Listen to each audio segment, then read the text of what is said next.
Hello, എല്ലാവർക്കും പുതിയ വീട്ടിലേക്ക് സ്വാഗതം. നേരെ ഡ്യൂട്ടിക്ക് പോവാണ്. 8 മണിയാകുമ്പം ഡ്യൂട്ടിക്ക് ഇറങ്ങണം. നേരെ ഷോപ്പൊക്കെ തുറന്ന് കഴിഞ്ഞപ്പം ടൊയോട്ടോ പ്രാഡോ വന്നു. പിന്നെ ടൂൾ എടുത്ത് നേരെ ഓയിൽ കോർക്ക് അയച്ചപ്പോഴാണ് അത്യാവശ്യം കിലോമീറ്റർ ഓടി വന്ന വണ്ടിയാണ്. പിന്നെ ലോക്കൽ ഓയിലും ആണെന്ന് ഒഴിച്ചതെന്ന് തോന്നുന്നുണ്ട് കഴിഞ്ഞ പ്രാവശ്യം.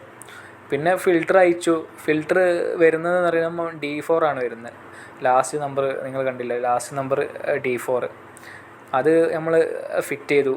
ഇത് ഫിറ്റാക്കുമ്പോൾ ശ്രദ്ധിക്കേണ്ട കാര്യം എന്ന് പറയുമ്പം ഓവർ ടൈറ്റ് പറ്റില്ല. ആദ്യം ഒരു കൈപ്പിടുത്തം നമ്മൾ ചെറിയൊരു പിടുത്തം പിടിക്കണം.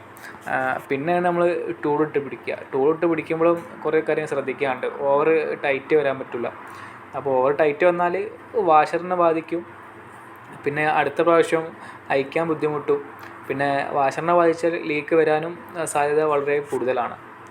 അപ്പം ആ വണ്ടി ഓയിലൊക്കെ ഒഴിച്ച് അത് കഴിഞ്ഞപ്പോഴാണ് നമ്മളെ കരിയോലിൻ്റെ ടീം വന്നത്. കരിയോൽ എന്ന് പറയുമ്പോൾ പഴയ ഓയിൽ എടുക്കാൻ ആൾക്കാർ വന്നത്.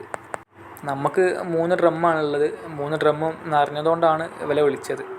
അപ്പോൾ ഇവർ വന്ന് നേരെ ഒന്നും നോക്കിയില്ല, നേരെ മോട്ടർ ഓണാക്കി നേരെ ഡ്രമ്മിലേക്ക് ഒരു പൈപ്പ് ഇറക്കി.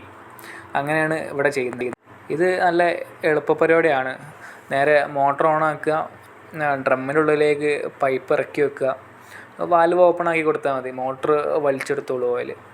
അപ്പം നാട്ടിലാകുമ്പം ഇത്ര വലിയ ഭാരപ്പെട്ട പണി ആയിരിക്കും അത്. ഒരാൾ ഡ്രമ്മ് എടുക്കാനും ഡ്രമ്മ് മറിക്കാനും രണ്ടാൾക്കാർ എന്തായാലും വേണ്ടി വരും. അപ്പം ഇത് പണി വളരെ എളുപ്പമാണ്. അപ്പം ഇവർക്ക് പെട്ടെന്ന് പണി തീർക്കുകയും ചെയ്യാം, അടുത്ത സൈറ്റിലേക്ക് പെട്ടെന്ന് പോവുകയും ചെയ്യാം.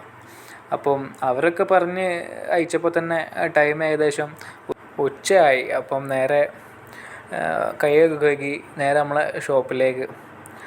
ഫുഡ് നമ്മളെ മുജീബിക്കൻ്റെ കടയിൽ നിന്നാണ്. ഫുഡൊക്കെ കഴിച്ച് കഴിഞ്ഞപ്പം കുറച്ച് ടൈം റെസ്റ്റൊക്കെ എടുത്ത് കുറച്ചധികം വർക്കുണ്ടായിരുന്നു. അപ്പോൾ ഒന്നും ഷൂട്ട് ചെയ്യാൻ കഴിഞ്ഞില്ല. അടുത്ത വ്ളോഗായിട്ട് ഞാൻ വീണ്ടും വരും. ബൈ.